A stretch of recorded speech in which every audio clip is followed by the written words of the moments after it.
Though Perot did not secure any electoral votes in either of his campaigns, he undeniably introduced a fresh approach to American politics. His positions were often at odds with both major parties, as he criticized free trade at a time when it was widely embraced by Republicans and Democrats alike. He advocated for a balanced federal budget while also proposing tax increases for the wealthy. Many, particularly his detractors, labeled Perot a populist. Regardless of the label, he resonated with many voters. In the 1992 election, Perot garnered nearly 18% of the popular vote as an independent, marking the highest percentage for a third-party candidate in 80 years. 4 years later, he captured 8% of the vote as the Reform Party candidate. From his penthouse, Donald Trump was observing these developments closely. An accomplished CEO with a background in managing a large corporation had just disrupted American politics. Perot showed that there were votes available in contesting the agreement on popular matters such as free trade. Additionally, Trump had significantly greater name recognition. If he raced, why was he unable to triumph? Taking the counsel of his friend Jesse Ventura, a former professional wrestler who had been elected as Minnesota's governor, Trump became a member of the Reform Party. He established an exploratory committee, appeared on talk shows, embarked on a prominent campaign tour in California, and promised to invest $100 million to secure not only the Reform Party nomination, but also the presidency. He quickly published a book detailing his policy suggestions. He even mentioned the idea of having Oprah as his vice presidential candidate. Trump secured victory in the California primary of the Reform Party. It appeared that he would secure the full nomination. He might have shared the stage with George W. Bush and Al Gore, two individuals who were not particularly recognized for their charm. Just as swiftly as he joined the race, Trump exited. "I will not be running." The party is, as you are aware, collapsing. The Reform Party was caught up in internal conflicts. Trump thought it wasn't capable of providing him with the support he required. That was merely a facade. Even after the Reform Party disbanded, he had the option to run as a self-financed independent candidate. Trump chose not to enter the race in 2000 because he realized that a loss would tarnish his image. The stakes were high, and the potential for failure loomed large in his mind. That was his greatest fear. The thought of stepping into the political arena without a solid chance of victory was daunting. "I would enter the race if I believed I could secure a victory," he often mused. To achieve that, he knew he needed to not only win the nomination, but also the presidency. It was all or nothing for him, the entire package. He wasn't aiming for just a fraction of the electorate, a mere 20% of the vote. No, he was confident in his ability to rally the party and secure the nomination. He had the charisma, the brand, and the audacity that could potentially galvanize a significant following. However, I've always maintained, as I've shared with you, that winning the entire contest requires a completely united party. Yet, Trump hasn't ruled out the possibility of running again. When a reporter inquired if he would consider another campaign, he mentioned it could be on the table in a few years. The political landscape is ever-changing, and he was not one to shy away from opportunities. It's a genuine possibility. We're back to the dance of speculation. Well, I do enjoy a bit of flirting with the idea of what could be. The political arena is a stage, and the players are always looking for their moment in the spotlight. 6 months after the September 11th attacks, a man named Mark Burnett approached Donald Trump with a proposal that would change the trajectory of his career. Having just wrapped up a successful primetime show called Survivor, Burnett wanted to create a new version set not in the wilderness, but in a boardroom, a setting that was far more familiar to Trump. He was curious if Trump would be interested in co-hosting. After some contemplation, weighing the pros and cons, Trump agreed. It was a strategic move, one that would keep him in the public eye and reinforce his brand as a savvy businessman. A couple of years later, The Apprentice premiered, and it became a cultural phenomenon. In New York, my city, where the pulse of the global economy never slows, the show quickly gained traction. Over 20 million viewers tuned in weekly to watch contestants. NBC promptly abandoned the idea of having rotating hosts and centered the entire show around him. In the beginning of the initial episode, Trump referenced his return from a few years prior. "I was in deep trouble. I owed billions of dollars. However, I resisted, and I emerged victorious. Major League." As the master, I wish to share my knowledge with another individual. I'm searching for the Apprentice. The Apprentice was among the greatest experiences he ever had. During the 14 seasons he hosted, Trump earned nearly $500 million from his salary, licensing deals, and other residuals, and it greatly enhanced his reputation. By the 2000s, industries such as tech had surpassed real estate in terms of trendiness. Trump, due to his character, was somewhat resistant to that impact. However, by broadcasting him into countless homes weekly, Trump was also signaling that he was a prosperous entrepreneur with a lifestyle worth copying. The Apprentice marked a significant shift in Trump's journey, transitioning him from mainly a real estate developer to focusing on the business of marketing his own name. You recognize a chance when it arises. You land a hit TV show, and even though it hasn't been on for long, you're already envisioning fragrances, board games, books, and suits, and you manage to launch all of that. I've been on the air for nearly 12 years, yet I haven't released a single product. This stark contrast highlights the difference between seizing opportunities and merely existing within a space. Many of these ventures didn't succeed. Some fizzled out after a few years, while others failed almost instantly. But that was almost secondary to the main point, the sheer audacity to dream big and act on those dreams. Each product, each brand extension, was a testament to the power of a successful platform. All of these opportunities emerged thanks to the success of The Apprentice. It was 2009, and Trump was gearing up to publish his new book, Think Like a Champion.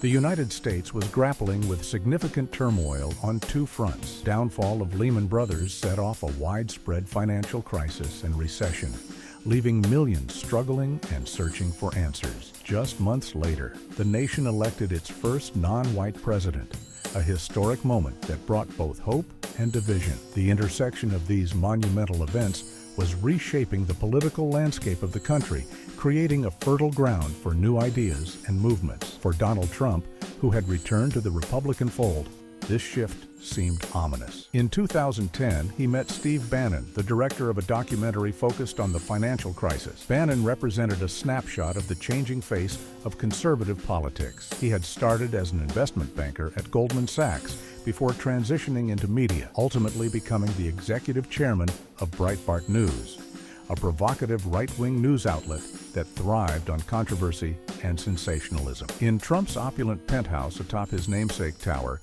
the two discussed how China was taking advantage of the United States. It echoed Trump's previous rants about Japan, but now it was tailored for a new era and a different adversary. The conversation was not just about economics, it was about identity, power, and the narrative that would resonate with a disillusioned populace. In America, a significant portion of the population believes the country is heading in the wrong direction, feeling left behind by globalization and rapid change. Among those most disillusioned with the government and President Barack Obama are the supporters of the Tea Party movement. The Tea Party is difficult to pin down because it prefers to remain ambiguous. It stands against big government, liberal policies, and Barack Obama himself. However, following that, the distinctions fade. The Tea Party movement was, in part, motivated by a reaction against Barack Obama. However, it was also an outburst of frustration regarding matters that had been simmering beneath the surface for years: federal bailouts, corporate welfare, and government overreach. Numerous Tea Party supporters challenged establishment Republicans in primaries, with some ultimately becoming senators and members of Congress. Even with the enormous energy created by the Tea Party movement and significant victories in the 2010 midterms, the Republicans lacked a candidate capable of harnessing that energy. Many Republicans desired to support a candidate who was willing to stand up for themselves, someone familiar and likable, and someone unafraid to make bold statements. Who would serve as their champion? In early 2011, Trump addressed CPAC, a prominent Republican conference. He strolled out to the ABBA Money, Money, Money, labeled Republican candidates as failures, referenced a magazine article showcasing his entrepreneurial success, and vowed to abolish Obamacare. It was quintessential Trump. What was novel, at least for him, was his assertion that Obama appeared from obscurity. If the audience hadn't responded, he likely would have abandoned it. Yet they bit. Trump delivered the most well-received speech of the whole conference. Inquiring about Obama's birthplace was a tactic directly inspired by his campaign against the Central Park Five over 2 decades ago. Trump eagerly took advantage of individuals' racial prejudices as it aided in generating attention. Thanks largely to the birther allegations surrounding President Obama, Donald Trump emerged as a prominent figure in the early polls for the 2012 Republican presidential nomination. The birther movement, which questioned Obama's citizenship and legitimacy as president, provided Trump with a platform that resonated with a segment of the Republican base. In a crowded and diverse field filled with unconventional candidates, Trump leveraged the skills he had developed over years in the high-stakes world of Manhattan real estate. His aggressive style and flair for media attention helped him stand out among his competitors. The controversy surrounding Obama's birth certificate reached a climax when, under pressure from Trump and others, Obama was ultimately compelled to release his long-form birth certificate. This moment was significant not only for its political implications, but also for how it showcased Trump's influence in the Republican Party at that time. To clarify, while Trump publicly asserted his awareness of his own birth certificate's location, he pointed out that many Americans were less certain about their own documentation. This distinction highlighted a broader theme in Trump's rhetoric: his ability to connect with voters who felt disenfranchised or confused by political elites. In a clever twist of fate, Obama took the opportunity to roast Trump during the White House Correspondents' Dinner shortly after releasing the birth certificate. This event served as a public humiliation for Trump, who had positioned himself as a serious contender in the political arena. Obama's sharp humor and pointed jabs at Trump not only entertained the audience, but also reinforced the narrative that Trump was more of a sideshow than a legitimate candidate. Following this public embarrassment, Trump made the decision to withdraw from the presidential race. Despite his initial surge in popularity, he faced challenges in converting that momentum into sustained support. Ultimately, Mitt Romney, a polite and business-savvy Mormon who had founded a private equity firm, secured the Republican nomination. Romney's approach was more traditional and moderate compared to Trump's brash style. However, Romney struggled to inspire enough enthusiasm among Republican voters during the general election campaign. Many anticipated that Trump's interest in politics would diminish after his withdrawal, allowing him to return to his business ventures or other pursuits. Contrary to these expectations, Trump's engagement with political issues deepened significantly. For those who followed Trump's career closely, this shift was not surprising. He had always exhibited a short attention span for subjects that did not capture his interest. However, when it came to issues he was passionate about, such as real estate developments like the West Side rail yards, he demonstrated an unwavering determination and focus. Trump's ability to pivot back into political discourse showcased his resilience and adaptability in navigating the complex landscape of American politics. As he continued to engage with various issues and maintain his presence in public life, it became clear that he was far from finished in his political ambitions. The events surrounding Trump's early involvement in politics during the 2012 election cycle set the stage for his later rise to prominence as a major political figure. His blend of media-savvy, controversial rhetoric, and determination would ultimately redefine his role within the Republican Party and American politics at large. As he moved forward, it became evident that Trump was not merely a fleeting phenomenon, but rather a transformative force whose influence would resonate for years to come. During this transformative period, America was experiencing profound changes that would shape its political landscape for years to come. The media environment had become increasingly polarized, with traditional news outlets often criticized for bias, and a growing number of alternative news sources emerging to fill the perceived void. Among these was Breitbart News, which catered to a more conservative audience and offered narratives that resonated with many disillusioned voters. Donald Trump was keenly aware of this shift. He recognized the opportunity presented by these alternative media outlets and began to leverage his expanding Twitter account to amplify similar messages.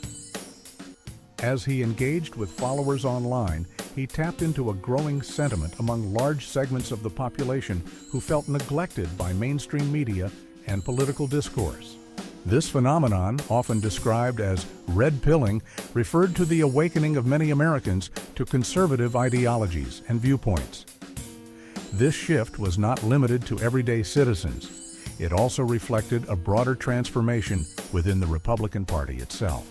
The GOP experienced significant electoral success in the 2014 midterm elections, reclaiming control of the Senate and increasing their majority in the House of Representatives. The Republicans' triumph in the 2014 midterms was fueled by a campaign focused on issues such as crime, border security, and national security concerns, particularly regarding countries like China. Pollsters were astonished by the number of candidates who won, despite having net negative approval ratings, demonstrating a disconnect between traditional metrics of candidate popularity and voter behavior. Trump had long believed in his potential to become president, but until this point, he had not garnered the necessary support from a major political party to make that dream a reality. Suddenly, with the political winds shifting in his favor, it appeared that the conditions were ripe for him to make his move. As Americans faced various challenges, economic struggles, concerns about immigration, and international threats, they became increasingly open to radical solutions that promised change. This willingness to consider unconventional ideas created an opening for Trump, who was uniquely positioned to capitalize on this moment. His charisma, name recognition, and ability to communicate directly with voters through social media set him apart from other candidates on both sides of the political spectrum. On June 16, 2015, Trump made a dramatic entrance into the presidential race that would capture national attention. Descending an escalator at Trump Tower with his wife Melania by his side and Neil Young's "Rockin' in the Free World" playing in the background, he announced his candidacy with an emphatic declaration. "Ladies and gentlemen, I am officially running for President of the United States." In his speech, Trump lamented that America had lost its sense of victory. He painted a picture of a nation overwhelmed by problems, describing it as a dumping ground for issues from around the world. He expressed frustration over billions spent on foreign wars that resulted in little more than casualties among soldiers and no tangible benefits for American citizens. Trump did not shy away from criticizing existing policies either. He pointed to what he viewed as a weak economy exacerbated by Obamacare and trade deals that outsourced American jobs to countries like China and Mexico. His rhetoric suggested that traditional Republican leaders were failing to address these critical issues seriously, creating an opening for someone like him who promised bold solutions. Trump's candidacy was framed as a comeback narrative, not just for himself, but for America as well. He had successfully engineered one of history's most notable comebacks in his business career and aimed to replicate that success on a national scale. By positioning himself as an outsider, willing to challenge the status quo, he appealed to voters eager for change. As Trump launched his campaign amidst this backdrop of change and discontent, it marked the beginning of a new era in American politics. His unique blend of showmanship, direct communication with voters via social media, and willingness to tackle controversial issues resonated deeply with many Americans. This moment set the stage for what would become one of the most unconventional presidential campaigns in U.S. history, one that would ultimately reshape not only the Republican Party, but also the entire political landscape in America. In the early stages of Donald Trump's presidential campaign, the mainstream media largely dismissed his announcement as a mere spectacle. Many commentators treated his speech as a joke, questioning the seriousness of his intentions. Phrases like, "I will personally write you a campaign check now," reflected the prevailing skepticism among journalists and pundits. They struggled to fathom that Trump, known for his flamboyant personality and reality TV background, could genuinely aspire to the presidency. However, this perception belied the reality of Trump's campaign, which was far more strategic and calculated than it appeared. Contrary to the media's flippant attitude, Trump had been meticulously planning his run for months. He assembled a dedicated team and surrounded himself with key advisors such as Roger Stone and Steve Bannon, who played crucial roles in shaping his campaign strategy. While many viewed Trump as disorganized or scattered, those close to him maintained a laser-like focus on issues that resonated with voters, particularly trade and immigration. This strategic approach allowed Trump to capitalize on existing frustrations among the electorate. A few months before Trump made his iconic descent down the escalator at Trump Tower, his advisors suggested he begin discussing the idea of a physical wall along the U.S.-Mexico border. Initially intended as a metaphorical concept to remind him to address immigration issues more forcefully, Trump interpreted it literally. This instinct proved to be prescient. He recognized that a tangible symbol like a wall would resonate deeply with voters who felt anxious about immigration and border security. The wall quickly evolved into one of the most enduring images of Trump's entire presidential campaign. It not only became a rallying cry for his supporters, but also served to solidify Trump's position as a serious contender on immigration, a topic that had long been contentious in American politics. While mainstream media outlets continued to treat Trump with skepticism or derision, Republican leaders were acutely aware that he represented their worst nightmare. Establishment Republicans had long sought to extend an olive branch to minority voters, aiming to broaden their appeal in an increasingly diverse nation. In stark contrast, Trump was unabashedly vocal about his controversial views on immigration, famously stating that Mexican immigrants were rapists during his campaign launch.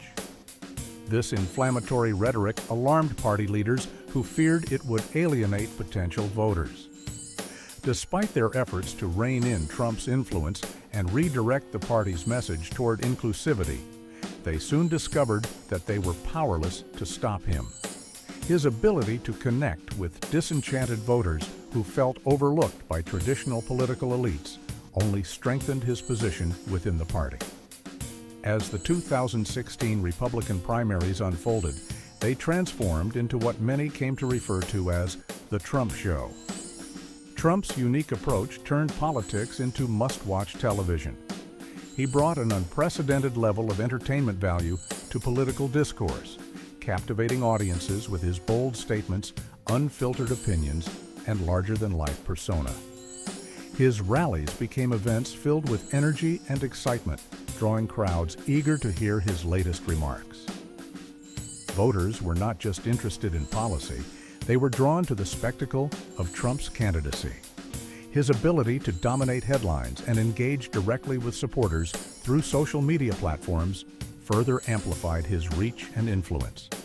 Trump's rise during the 2016 Republican primaries marked a significant shift in American political dynamics. His unconventional style challenged established norms and reshaped how candidates interacted with voters and the media. While mainstream media may have initially dismissed him as a joke, Trump's strategic planning, focus on resonant issues like immigration and trade, and ability to create compelling narratives ultimately propelled him into serious contention for the presidency. As he continued to dominate discussions within the Republican Party and beyond, it became clear that he was not merely a passing phenomenon, but rather a transformative figure whose impact would be felt long after the election cycle concluded. The 2016 election would go on to redefine not only the Republican Party, but also American politics as a whole, setting new standards for how campaigns are run and how candidates engage with their constituents. During the early days of his campaign, Donald Trump made headlines for his unorthodox comments, particularly regarding his hands. "No one has ever hit my hands," he asserted, dismissing any claims about their size. "This is the first I've heard of it. Just look at these hands. Are they small? If they are, then something else must be small too." I can assure you there's no issue. I guarantee it." This playful yet defiant response exemplified Trump's approach to criticism, turning it into a moment of bravado that resonated with his supporters. Trump's rise to the top of the polls was meteoric, but he privately questioned whether he could maintain that position. Despite his doubts, his campaign continued to gain momentum, propelled by a series of significant events both domestically and internationally. One pivotal moment occurred on December 12, 2015, when a Muslim couple carried out a mass shooting at a Christmas party in San Bernardino, California, killing 14 people. This tragic event intensified national conversations around terrorism and immigration. In the wake of the San Bernardino attack, Trump quickly called for a total and complete shutdown of Muslims entering the United States. This statement marked a dramatic escalation in his anti-Muslim rhetoric and drew widespread attention. Just a month earlier, Trump had made headlines after the terrorist attacks in Paris that resulted in 130 deaths, further framing him as a tough-on-terror candidate. Trump's opponents seized on his controversial remarks about Muslims, believing they had finally found a way to undermine his candidacy. They thought that such inflammatory statements would alienate voters and lead to a decline in support. However, they were mistaken. Instead of losing ground, Trump's popularity surged. His ability to speak candidly about contentious issues resonated with many voters who felt that their concerns were being ignored by traditional politicians. Voters were increasingly drawn to Trump's straightforwardness and perceived authenticity. They appreciated that he addressed issues they deemed important without sugarcoating his language or adhering to political correctness. Trump himself recognized this phenomenon, acknowledging that he seemed to possess a sort of plot armor that allowed him to say outrageous things without facing significant consequences. "My supporters are incredibly intelligent," Trump remarked during this time. "And you know what they say about my supporters? The polls show I have the most loyal base." This loyalty was evident in his rallies and public appearances, where crowds often erupted with enthusiasm for his unfiltered style. One of Trump's most memorable assertions came when he claimed, "I could stand in the middle of Fifth Avenue and shoot someone, and I wouldn't lose any voters. It's incredible." This statement became emblematic of his confidence in his base's unwavering support and highlighted the disconnect between traditional political norms and the new reality he was creating. 2 months after the San Bernardino shooting, Trump's name appeared on a ballot for the first time as an active candidate during the Iowa caucuses, the official kickoff for voting in the Republican primaries. Leading up to this event, Trump had consistently topped polls in Iowa and nationwide, positioning himself as a frontrunner. However, despite his strong polling numbers, Trump finished second in Iowa behind Ted Cruz. This outcome was surprising to many observers who expected him to secure a victory given his momentum and media coverage. Nevertheless, finishing second did not diminish Trump's impact. Instead, it underscored the competitive nature of the Republican primaries and set the stage for an intense battle moving forward. Trump's unconventional rhetoric and ability to connect with voters marked a significant shift in American politics during this period.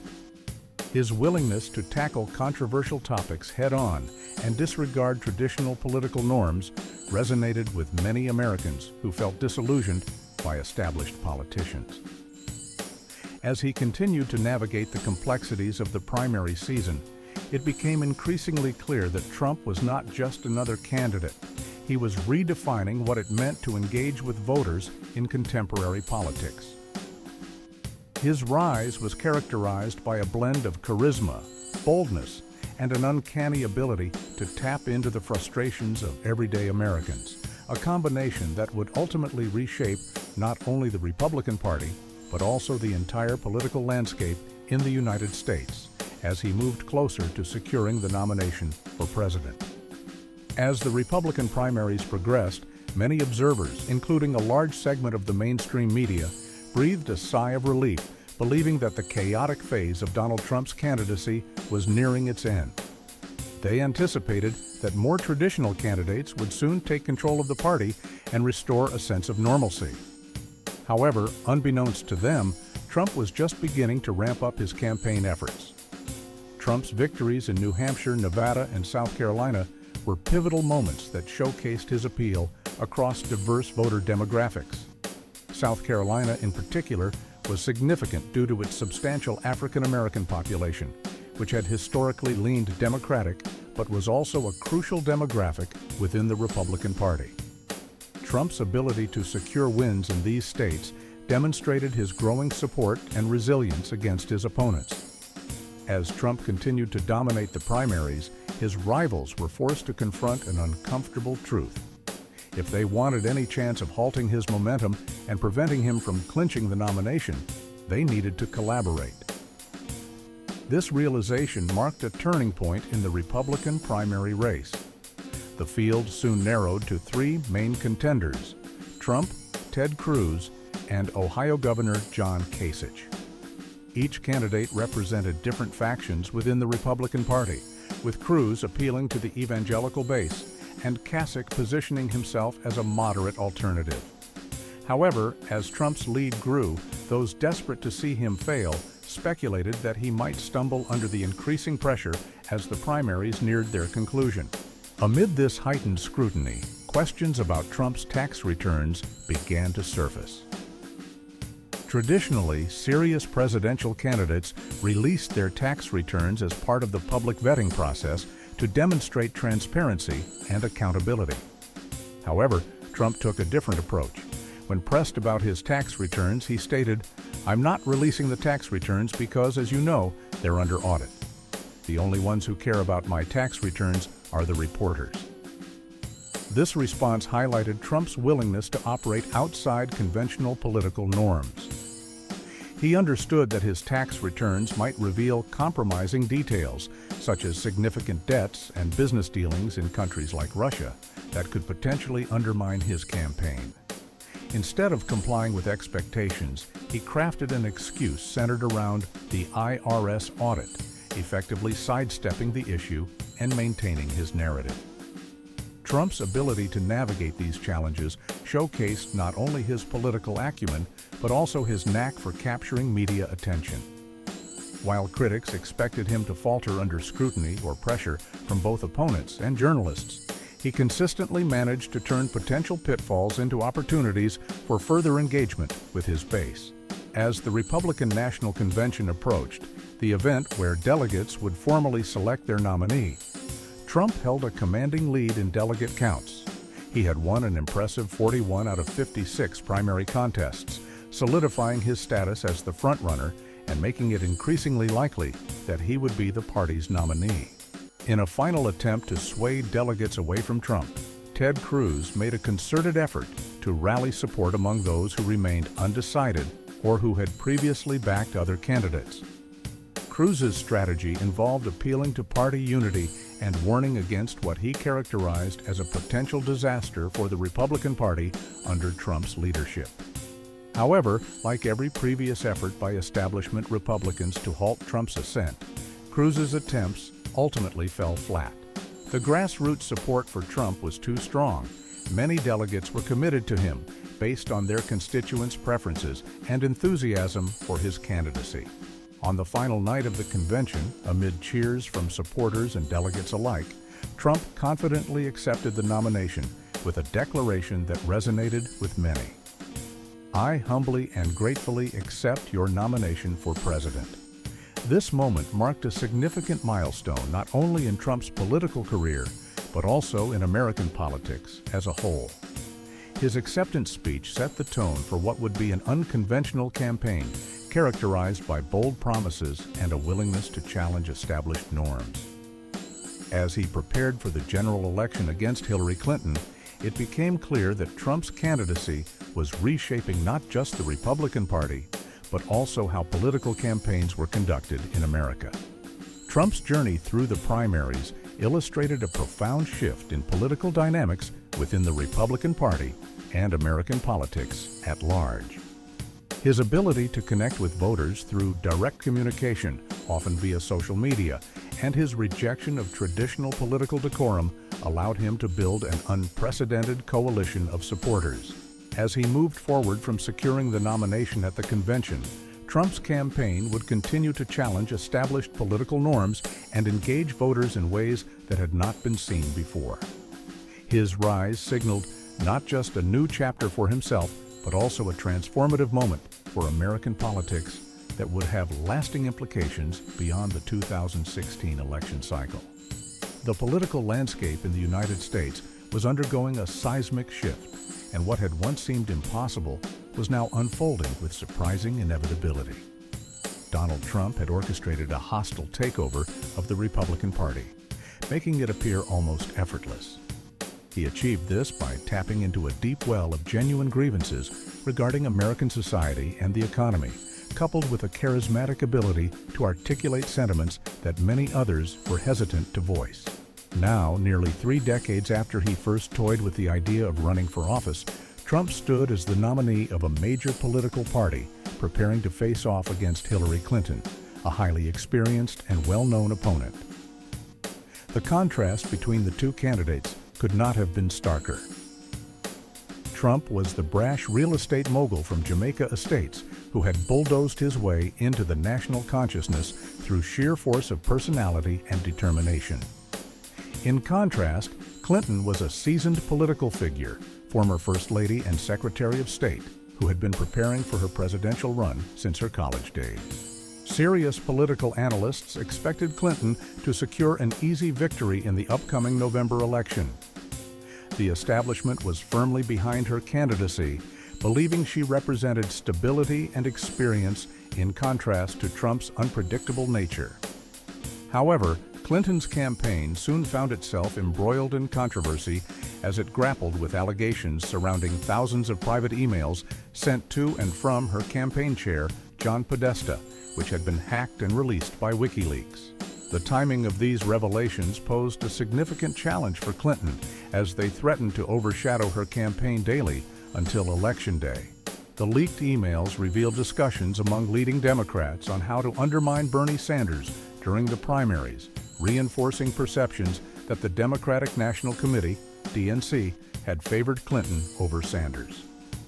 This controversy played directly into Republican hands, who had long sought to highlight the Democrats' lapses in information security since the FBI had opened an investigation into Clinton's use of a private email server while she served as Secretary of State. The revelations from the DNC hack provided Republicans with ample ammunition to attack Clinton's personal ethics. Trump seized on these leaks to paint Clinton as dishonest and corrupt, asserting that her actions were willful and intentional. He framed her behavior as indicative of a broader problem within the political establishment, a theme that resonated with voters who were increasingly frustrated with traditional politicians. However, while the leaked emails presented significant opportunities for Trump, they also inadvertently raised questions about his own conduct. In particular, they highlighted Trump's long-standing admiration for Russian President Vladimir Putin, a relationship that dated back to at least 2013, when Trump tweeted about Putin attending the Miss Universe pageant in Moscow. At that time, such comments went largely unnoticed, but they took on new significance in light of Putin's aggressive actions on the global stage, including the annexation of Crimea and destabilization efforts in Ukraine. Trump's favorable remarks about Putin became a focal point of scrutiny during the campaign. As tensions between Russia and the United States escalated, many questioned why Trump seemed so eager to align himself with an autocratic leader known for undermining democratic institutions. His comments about wanting to foster closer relations with Russia contrasted sharply with established U.S. foreign policy stances and raised alarms among both Democrats and some Republicans. Despite these challenges, Trump's campaign continued to gain traction as he capitalized on public discontent with the political status quo. His ability to connect with voters through direct communication, often via social media, allowed him to maintain momentum even amid controversies that would have derailed other candidates.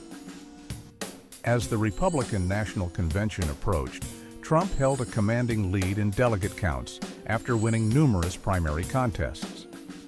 His success prompted Ted Cruz and other candidates to reconsider their strategies. They realized that if they wanted any chance of stopping Trump from becoming the nominee, they needed to unite their efforts. Cruz made a final push at the convention to persuade delegates to reconsider their support for Trump. However, despite his efforts and appeals for party unity, he ultimately failed to sway enough delegates. Trump's dominance within the party became undeniable as he confidently accepted his nomination for president. Trump's rise marked a significant turning point in American politics. His ability to navigate controversies while maintaining strong support from his base reshaped not only the Republican Party, but also how political campaigns were conducted in an era defined by rapid information dissemination through social media and digital platforms. As he prepared for his showdown against Hillary Clinton in the general election, it became clear that Trump's candidacy was not just a momentary disruption, but rather a transformative force that would challenge established norms and redefine political engagement in America for years to come. The stage was set for an unprecedented election battle between two vastly different candidates, one representing continuity and experience, and the other embodying disruption and change. Long before the election, Donald Trump's apparent disregard for the rule of law had positioned him as one of the United States' primary geopolitical adversaries. His admiration for Vladimir Putin and the Russian strongman style of governance raised eyebrows and led to speculation about deeper connections. Questions emerged regarding whether Trump had business interests in Russia or if the Russians possessed compromising material on him. His responses to inquiries about his relationship with Putin were contradictory. He stated, "I do have a relationship," but then insisted, "I have no relationship with Putin." Trump's reluctance to criticize Putin conflicted with his campaign message that he would utilize his negotiation skills, honed over decades in business, to protect American interests from foreign exploitation. However, Trump viewed the situation differently. If Russia was willing to interfere in the U.S. election to support him, he questioned why he should deter them. Confident in his public persona, after 40 years in the limelight, Trump believed Americans understood who he was, for better or worse. As the campaign neared its conclusion, Hillary Clinton had established a slight but clear lead in the polls. If this trend continued into Election Day, she would become the first female president of the United States.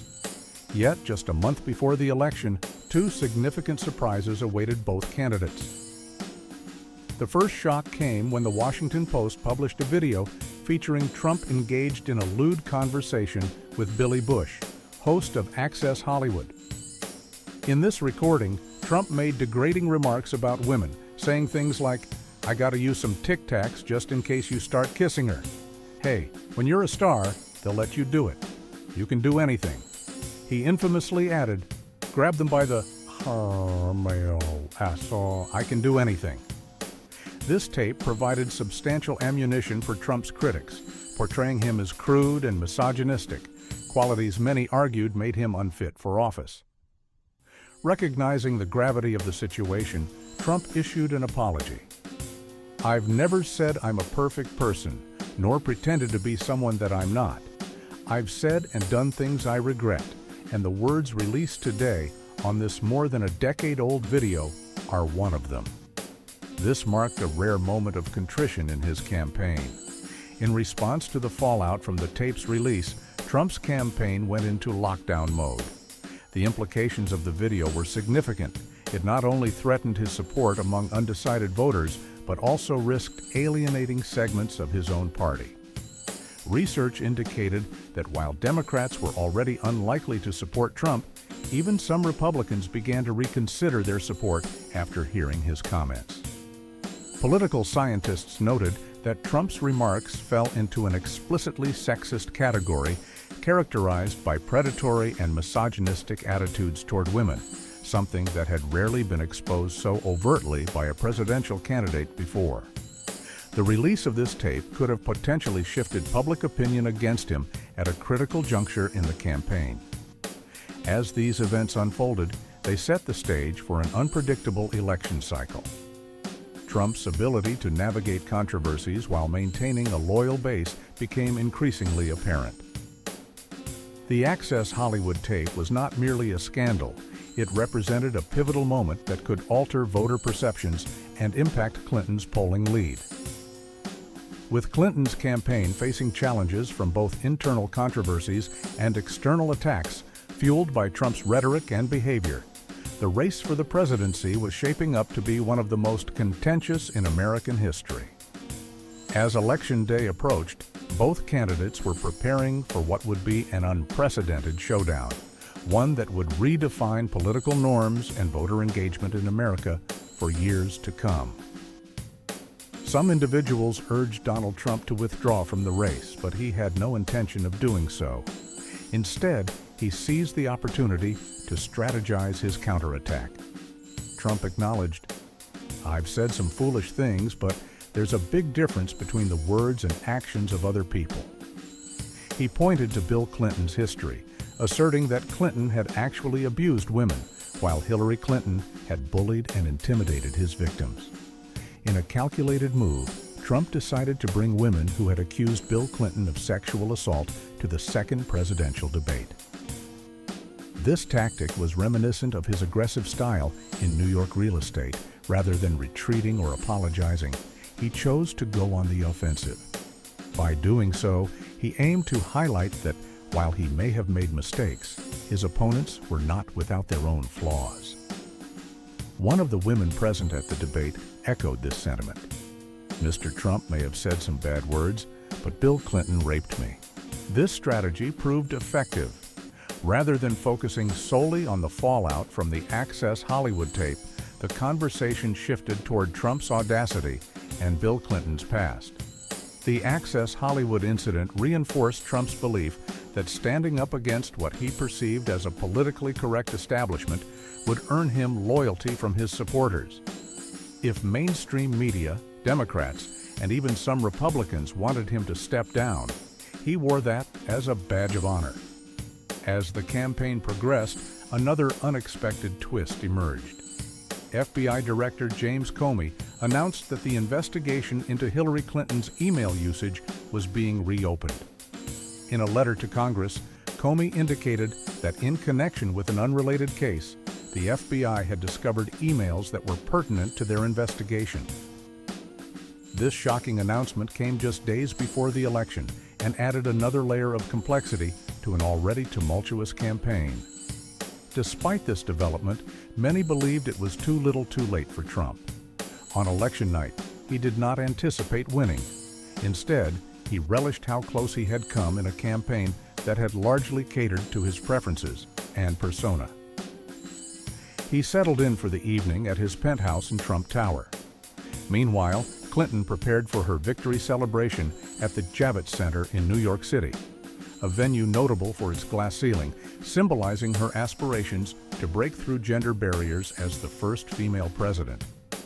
Ironically, this site had been built on land that Trump once owned back in the 1970s. As election night unfolded, both candidates faced their respective challenges and expectations. Trump's campaign had been marked by controversy and bold tactics, while Clinton's campaign was burdened by lingering questions about her email practices and Comey's last-minute announcement. The atmosphere was charged with uncertainty as results began to roll in. Ultimately, Trump's ability to pivot from scandal to strategy defined his campaign's trajectory. His willingness to confront criticisms head-on and redirect conversations toward his opponent's pasts allowed him to maintain momentum even when facing significant backlash.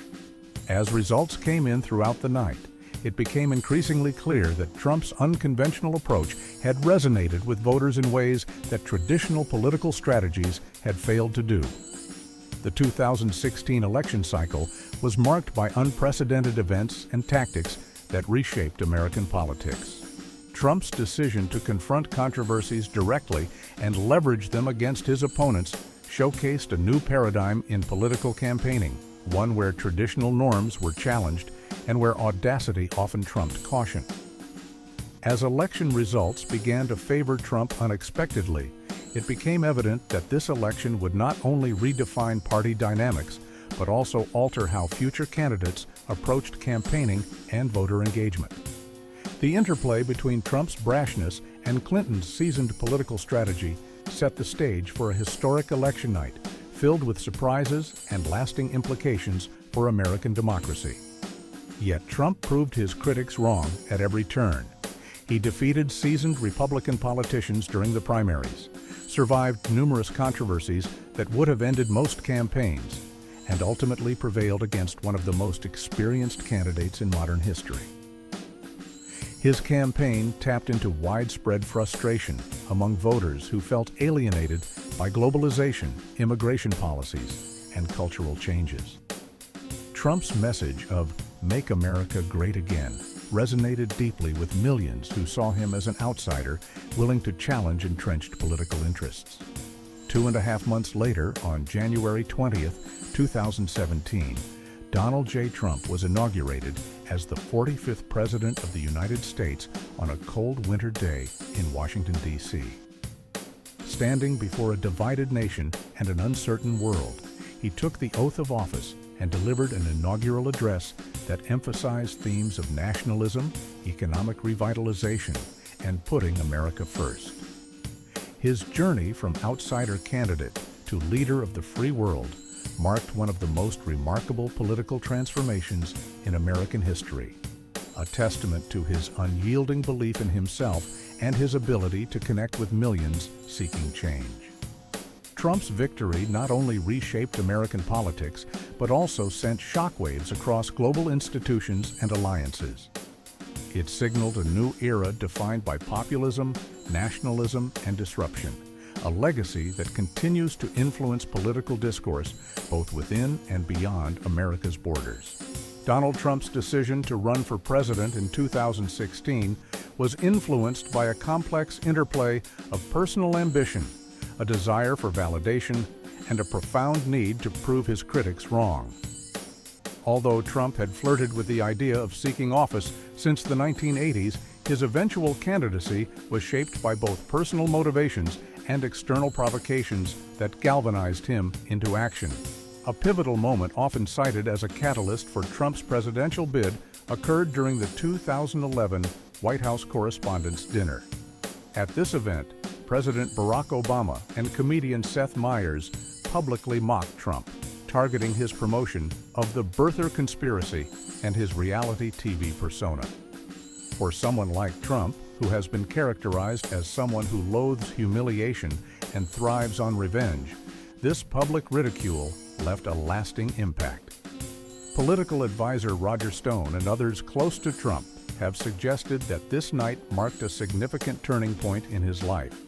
It is believed that Trump resolved to run for president as a means of asserting his power and silencing those who had doubted or belittled him. Trump's upbringing played a crucial role in shaping his ambitions. Raised by a demanding father who instilled in him the belief that life is a competition between winners and losers, Trump developed an intense drive to dominate and succeed. His mentor, lawyer Roy Cohn, reinforced this mindset by teaching him to retaliate aggressively against any perceived slight. These formative experiences contributed to Trump's approach to politics as a zero-sum game where proving one's superiority is paramount. In addition to personal motivations, Trump's candidacy aligned with his broader pursuit of fame and influence. In various interviews, he has indicated that running for president elevated his public profile and solidified his legacy. Trump viewed the presidency not just as an opportunity to reshape American politics, but also as a stage to amplify his brand and public persona. His campaign slogan, "Make America Great Again," resonated with many disaffected voters while simultaneously serving as a vehicle for his own ambitions. Trump's entry into politics also demonstrated his ability to capitalize on cultural and political fault lines within American society. He tapped into widespread frustration with the political establishment, economic anxieties, and social divisions, presenting himself as an outsider capable of disrupting the status quo. His campaign rhetoric frequently targeted elites, immigrants, and international trade agreements, appealing to voters who felt marginalized by globalization and cultural changes. Ultimately, Trump's decision to run for president was multifaceted, rooted in personal grievances, shaped by his upbringing and fueled by a desire for recognition and revenge. Whether it was the sting of public humiliation at the correspondence dinner or a lifelong quest for validation from those around him, Trump's candidacy reflected both his individual characteristics and broader societal dynamics that enabled his rise. Trump's motivations were not solely about winning, they were deeply personal. His need to prove himself extended beyond political aspirations. It encompassed a desire to demonstrate his worthiness in the eyes of family members and critics alike. This drive can be traced back to childhood experiences where he felt compelled to assert himself against perceived threats or challenges. In summary, Donald Trump's decision to run for the presidency was influenced by a multifaceted array of motivations that intertwined personal ambition, past experiences, influential relationships, and the prevailing societal currents of the time.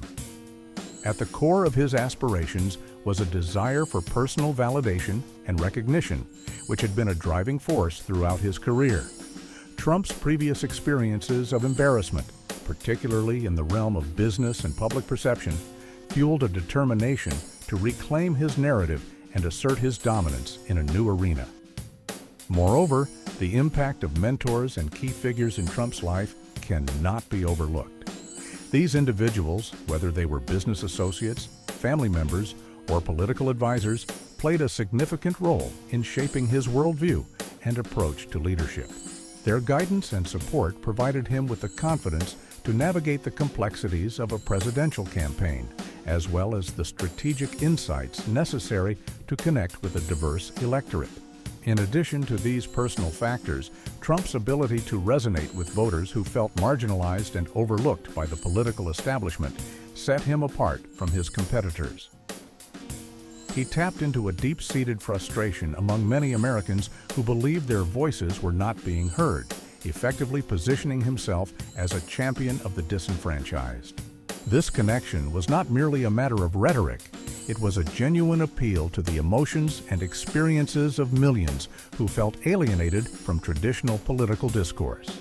As Trump embarked on this extraordinary quest for the presidency, his ambitions extended beyond mere personal affirmation. He sought to redefine the narrative surrounding American leadership, challenging established norms and conventions in a way that would leave a lasting impact on the political landscape. His unconventional approach and willingness to disrupt the status quo resonated with a significant segment of the population, leading to a transformation in political engagement and activism. Ultimately, Trump's campaign was not just about winning an election. It was about instigating a broader cultural shift in how politics was perceived and practiced in the United States. His presidency would go on to influence political involvement for years to come, inspiring a new generation of leaders and activists who would either align with or vehemently oppose his vision. In this way, Trump's pursuit of the presidency was a pivotal moment in American history, one that would reshape the political arena and redefine the relationship between leaders and the electorate. Donald Trump's journey through adversity and triumph exemplifies a narrative of resilience, reinvention, and unrelenting ambition. From his early days as a real estate mogul to his meteoric rise in politics, Trump has repeatedly defied expectations and overcome obstacles that would have ended most careers. His ability to transform legal battles, political defeats, and public controversies into rallying cries for his base underscores a unique mastery of populist appeal. Whether viewed as a polarizing figure or a symbol of perseverance, Trump's story is one of extraordinary comebacks that have reshaped American politics.